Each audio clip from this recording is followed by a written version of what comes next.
large estuary, or even creek, where I judged Wandsworth and Battersea must once have been.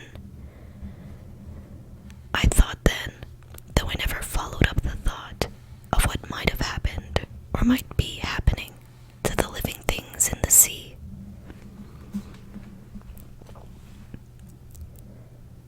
The material of the palace proved on examination to be indeed porcelain, and along the face of it I saw an inscription in some unknown character. I thought rather foolishly that Weena might help me to interpret this, but I only learned that bare idea of writing had never entered her head. She always seemed to me, I fancy, more human than she was, perhaps because her affection was so human. Within the big valves of the door, which were open and broken, we found instead of the customary hall, a long galley lit by many side windows. At the first glance, I was reminded of a museum. The tiled floor was thick with dust, and a remarkable array of miscellaneous objects was shrouded in the same gray covering. Then I perceived, standing strange and gaunt in the center of the hall, what was clearly the lower part of a huge skeleton. I recognized by the oblique feet that it was some extinct creature after the fashion of the Megatherium. The skull and the upper bones lay beside it in the thick dust, and in one place, where rainwater had dropped through a leak in the roof, the thing itself had been worn away. Further in the gallery was the huge skeleton barrel of a brontosaurus. My museum hypothesis was confirmed. Going towards the side, I found what appeared to be sloping shelves, and clearing away the thick dust, I found the old familiar glass cases of our own time. But they must have been airtight, to judge from the fair preservation of some of their contents.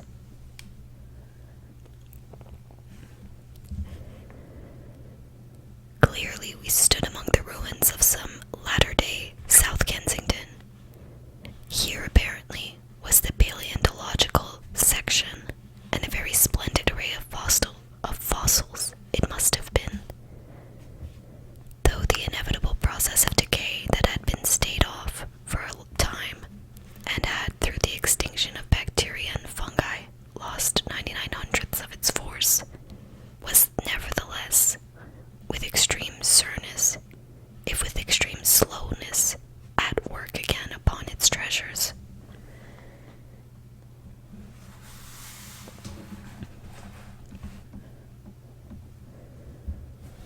Here and there I found traces of the little people, in the shape of rare fossils, broken to pieces, or threaded in strings upon reeds, and the cases had in some instances been bodily removed, by the Morlocks, as I judged. The place was very silent. The thick dust deadened our footsteps. Weena, who had been rolling a sea urchin down the sloping glass of a case, presently came, as I stared about me, and very quietly took my hand and stood beside me. And at first I was so much surprised by this ancient monument of an intellectual age that I gave no thought to the possibilities it presented. Even my preoccupation about the time machine receded a little from my mind.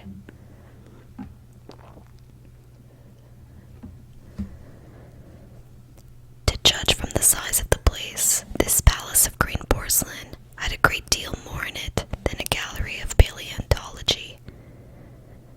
Possibly historical galleries, it might be even a library.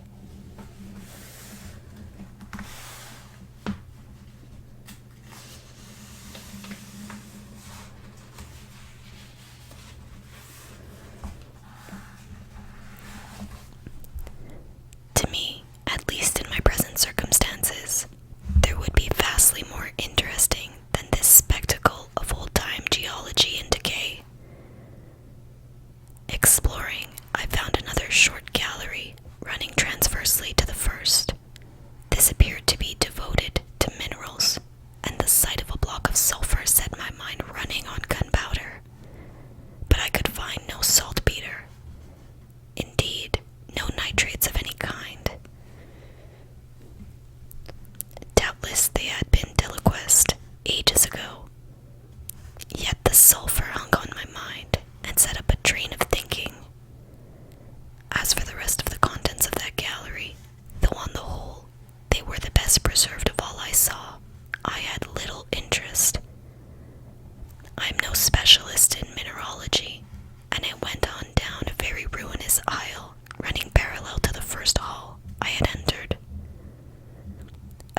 this section had been devoted to natural history, but everything had long since passed out of recognition.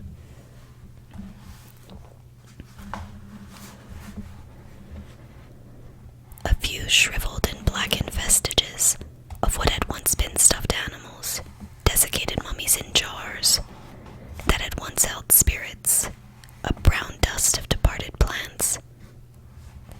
That was all. I was sorry for that, because I should have been glad to trace the patent readjustments by which the conquest of animated nature had been attained. Then we came to the gallery of simply colossal proportions, but singularly ill-lit, the floor of it running downward at a slight angle from the end at which I entered. At intervals, white globes hung from the ceiling, many of them cracked and smashed, which suggested that originally the place had been artificially lit.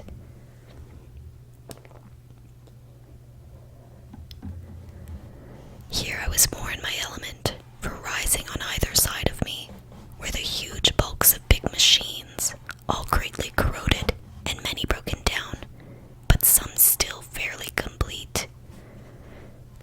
You know I have a certain weakness for mechanism, and I was inclined to linger among these the more, so as for the most part they had the interest of puzzles, and I could make only the vaguest guesses at what they were. I fancied that if I could solve their puzzles, I should find myself in possession of powers that might be of use against the Morlocks.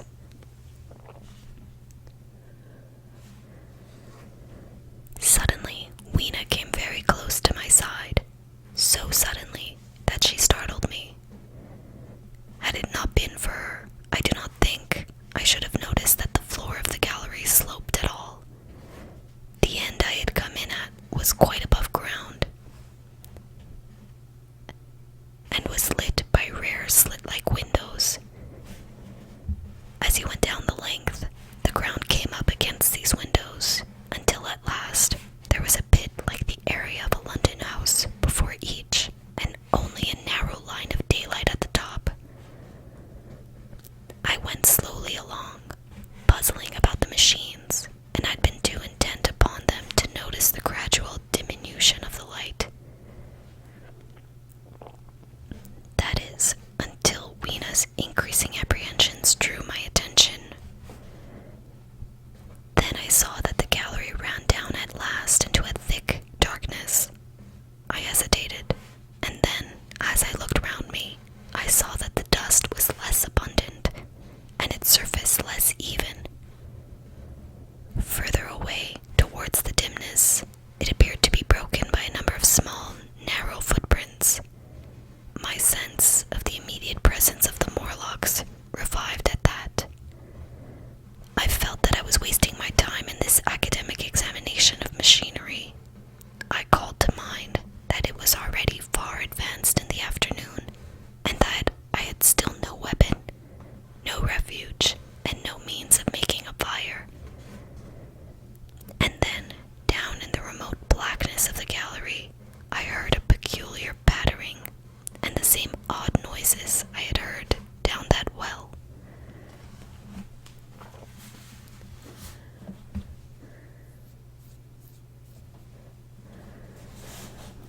I took Weena's hand, then, struck with a sudden idea, I left her and turned to a machine from which a projected lever not unlike those in a single box. Clambering upon the stand, and grasping this lever in my hands, I put all my weight upon it sideways. Suddenly, Weena, deserted in the central aisle, began to whimper. I had judged the strength of the lever pretty correctly, for it snapped after a minute's strain, and I rejoined.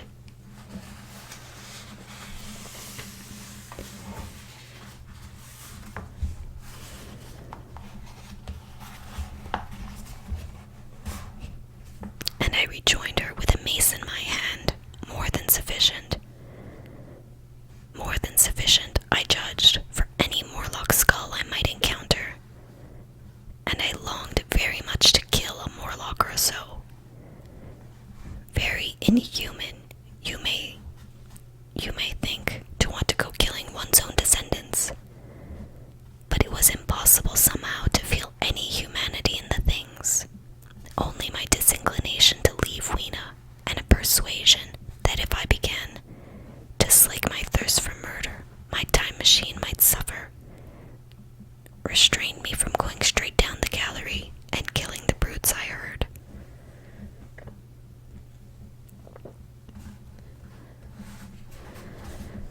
Well, mace in one hand and Weena in the other, I went out of that gallery and into another, and still larger one, which at the first glance reminded me of a military chapel hung with tattered flags. The brown and charred rags that hung from the sides of it I presently recognized as the decaying vestiges of books. They had long since dropped to pieces, and every semblance of print had left them. But here and there were warped boards and cracked metallic clasps that told the tale well enough. Had I been a literary man, I might, perhaps, have moralized upon the futility of all ambition. But as it was, the thing that struck me with keenest force was the enormous waste of labor to which this somber wilderness of rotting paper testified. At the time, I will confess that I thought chiefly of the philosophical transactions and my own 17 papers upon fiscal optics.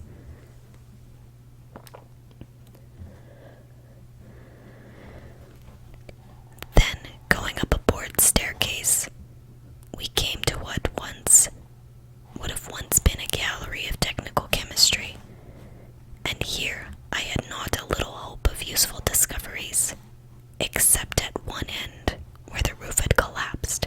This gallery was well preserved.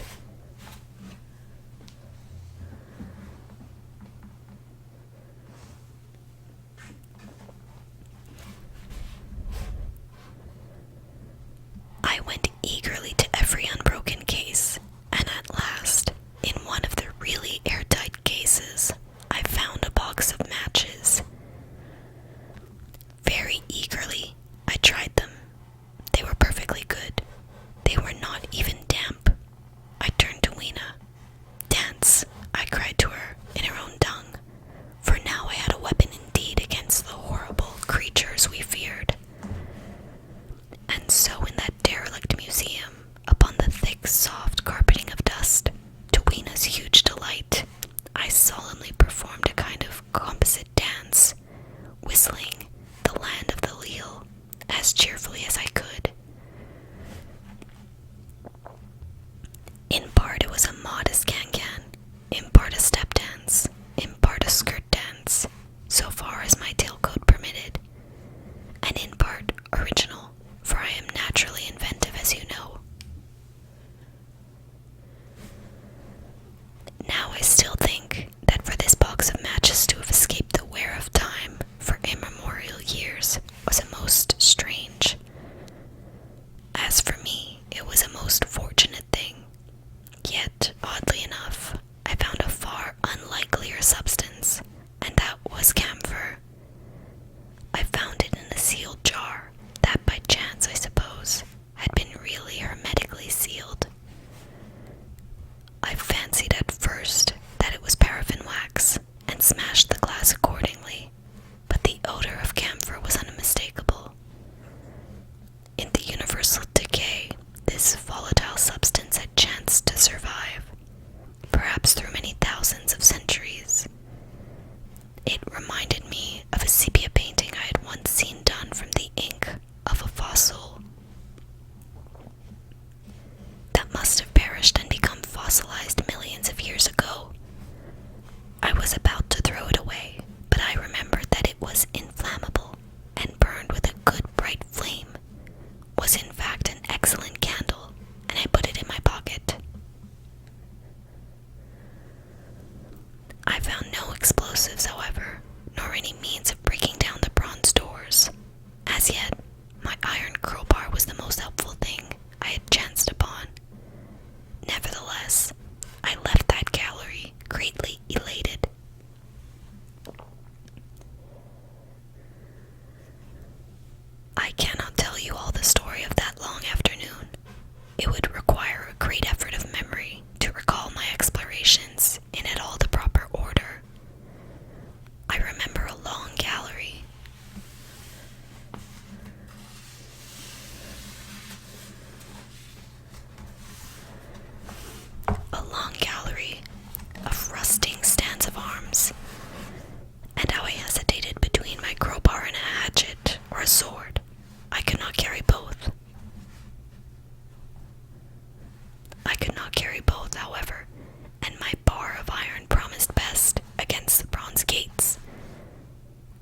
masses of rust, but many were of some new metal and will fairly sound.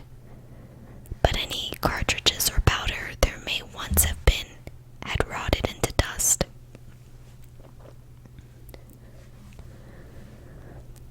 One corner I saw was charred and shattered, perhaps, I thought, by an explosion among the specimens. In another place was a vast array of idols, Polynesian, Mexican, Grecian, Phoenician, every country on earth, I should think. And here, yielding to an irresistible impulse, I wrote my name upon the nose of a steatite monster from South America. That particularly took my fancy. As the evening drew on, my interest waned. I went through gallery after gallery, dusty, silent, often ruinous. The exhibits sometimes mere heaps of rust and lignite, sometimes fresher.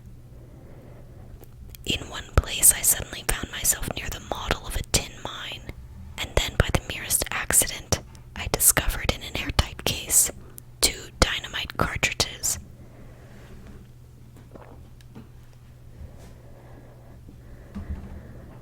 I shouted "Eureka!" and smashed the case with joy. Then came a doubt. I hesitated. Then, selecting a little side gallery, I made my essay.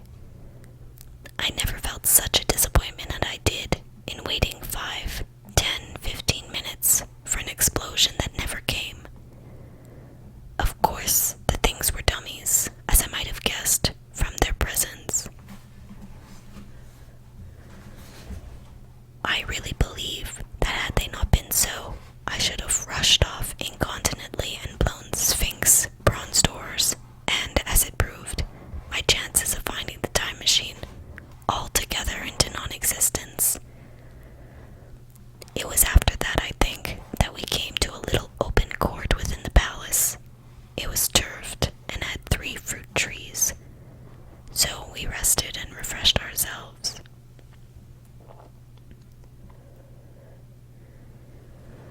Towards sunset, I began to consider our position. Night was creeping upon us, and my inaccessible hiding place had still to be found. But that troubled me very little. I had in my possession a thing that was, perhaps, the best of all defenses against the Morlocks. I had matches. I had the camphor in my pockets too, if a blaze were needed. It seemed to me that the best thing we could do would be to pass the night in the open, protected by a fire. In the morning, there was the getting of the time machine. Towards that, as yet, I had only my iron mace. But now, with my growing knowledge, I felt very differently towards those bronze doors. Up to this, I had refrained from forcing them, largely because of the mystery on the other side.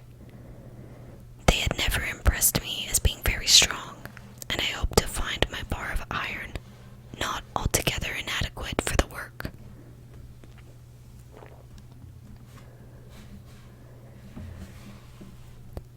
Chapter 9.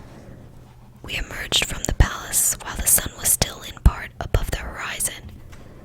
I was determined to reach the White Sphinx early the next morning, and ere the dusk I purposed pushing through the woods that had stopped me on that previous journey.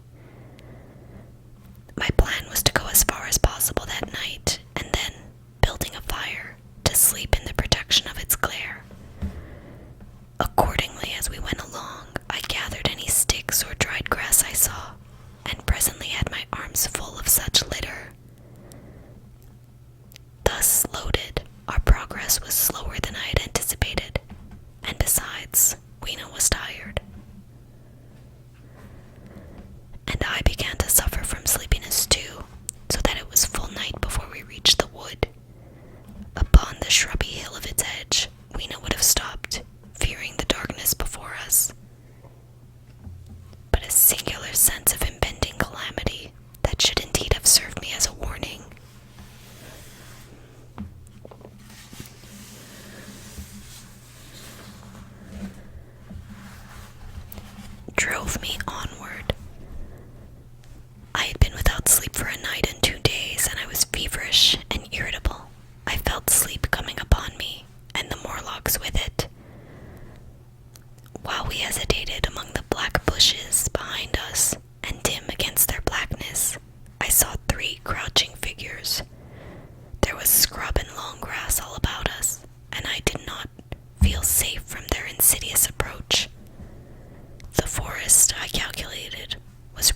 less than a mile across. If we could get through it to the burial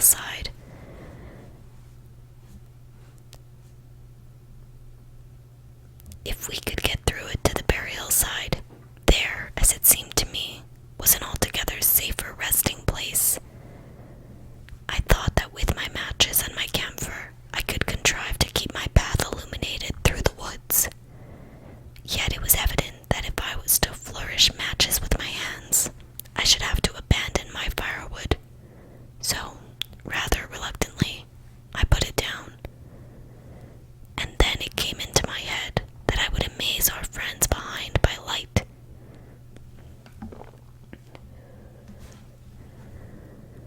I was to discover the atrocious folly of this proceeding, but it came to my mind as an ingenious move for covering our retreat. I don't know if you have ever thought what a rare thing flame must be in the absence of man, and in a temperate climate. The sun's heat is rarely strong enough to burn, even when it is focused by dewdrops, as is sometimes the case in more tropical districts. Lightning may blast and blacken, but it rarely gives rise to widespread fire. Decaying vegetation may occasionally smolder with the heat of its fermentation, but this rarely results in flame.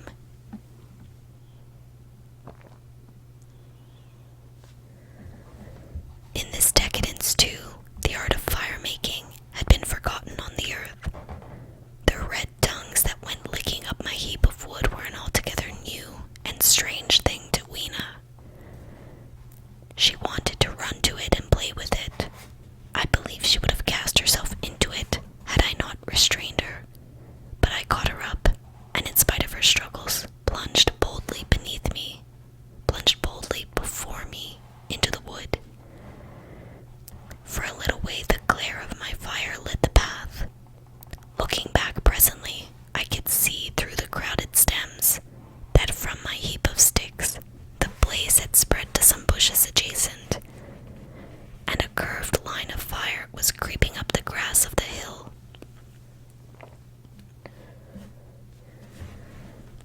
I laughed at that and turned again to the dark trees before me. It was very black, and Weena clung to me convulsively, but there was still, as my eyes grew accustomed to the darkness, sufficient light for me to avoid my stems. Overhead it was simply black, except where a gap of remote blue sky shone down upon us here and there. I struck none of my matches, because I had no hand free. Upon my left arm I carried my little one. In my right hand I had my iron bar.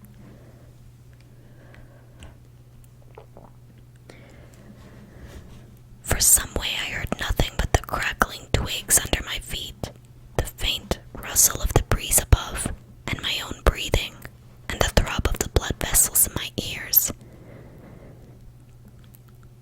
Then I seemed to know of a pattering about me. I pushed on grimly. The pattering grew more distinct, and then I caught the same queer sound and voices I had heard in the underworld. There were evidently several of the Morlocks, and they were closing in upon me. Indeed, in another minute, I felt a tug at my coat, then something at my arm, and Weena shivered violently and became quite still.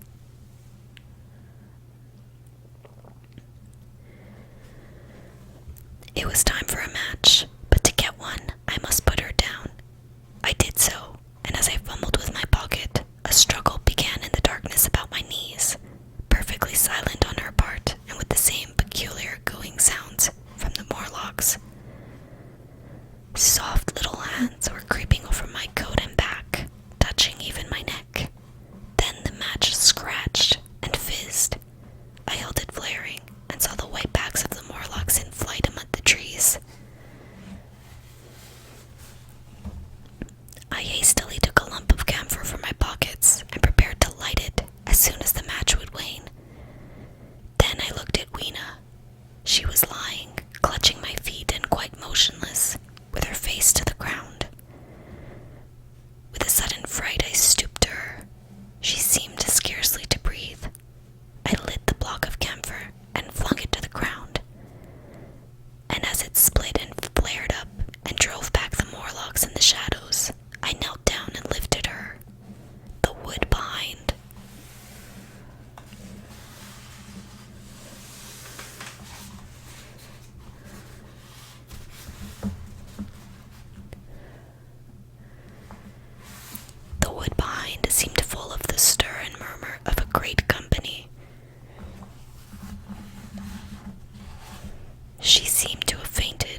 It was indescribably horrible in the darkness to feel all these soft creatures heaped upon me.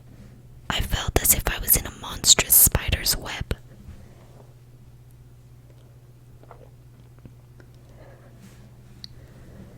I was overpowered and went down.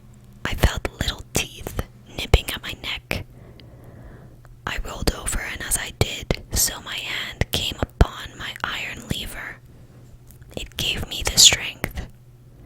I struggled up, shaking the human rats from me and holding the bar short.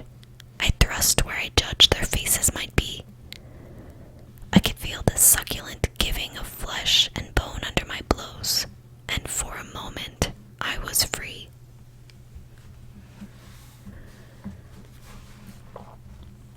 The strange exultation that so often seems to accompany hard fighting came upon me. I knew that both I and Weena were lost, but I determined to make the Morlocks pay for their meat.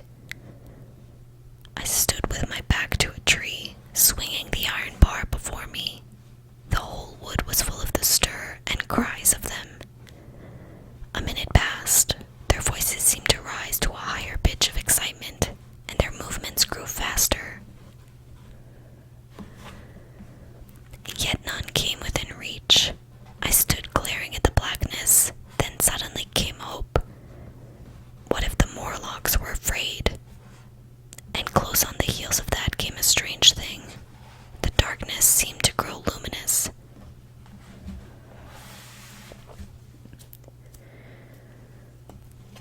Very dimly I began to see the Morlocks about me. 3 battered at my feet, and then I recognized with incredulous surprise that the others were running in an incessant stream, as it seemed, from behind me and away through the wood in front. And their backs seemed no longer white but reddish. As I stood agape, I saw a little red spark go drifting across a gap of starlight between the branches and vanish. And at that I understood the smell of burning wood, the slumberous murmur that was growing now into a gusty roar, the red glow, and the Morlock's flight. Stepping out from behind my tree and looking back, I saw, through the black pillars of the nearer trees,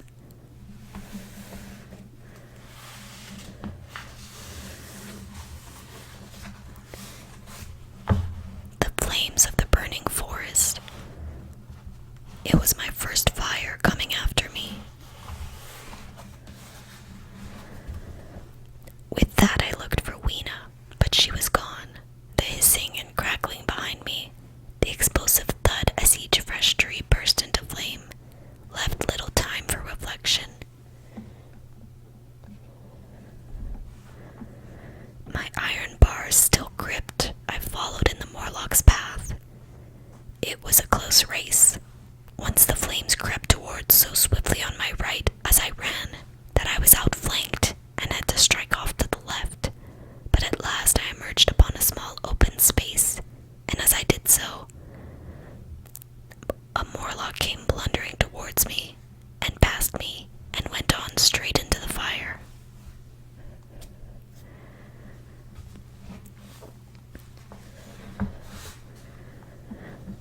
And now I was to see the most weird and horrible thing, I think, of all that I beheld in that future age. This whole space was as bright as day with the reflection of the fire. In the center was a hillock or tumulus, surmounted by a scorched hawthorn.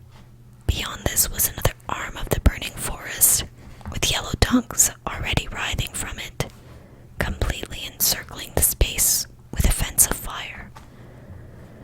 Upon the hillside were some 30 or 40 Morlocks, dazzled by the light and heat, and blundering hither and thither against each other in their bewilderment. At first I did not realize their blindness, and struck furiously at them with my bar in a frenzy of fear as they approached me, killing one and crippling several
shone the little stars.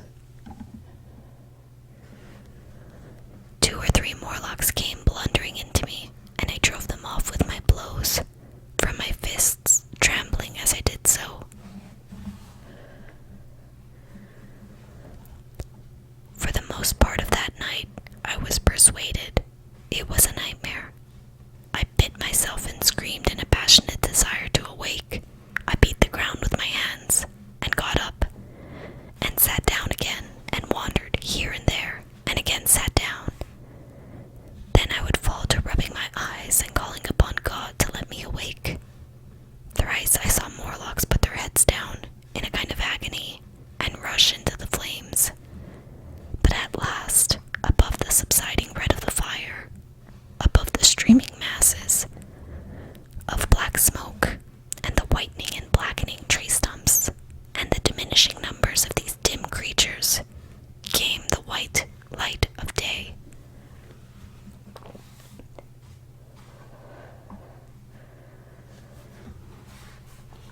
I searched again for traces of Weena, but there were none. It was plain that they had left her poor little body in the forest. I cannot describe how it relieved me to think that it had escaped the awful fate to which it seemed destined. As I thought of that, I was almost moved to begin a massacre of the helpless abominations about me, but I contained myself. The hillock, as I have said, was a kind of island in the forest. From its summit I could now make out, through a haze of smoke, the palace of green porcelain, and from that I could get my bearings for the White Sphinx.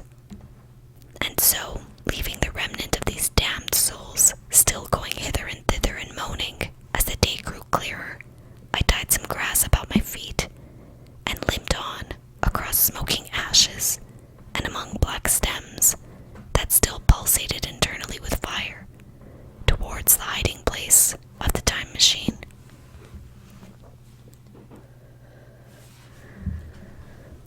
I walked slowly, for I was almost exhausted, as well as lame, and I felt the intensest wretchedness for the horrible death of little Weena.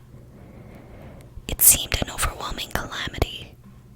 Now, in this old familiar room, it is more like the sorrow of a dream than an actual loss, but that morning it felt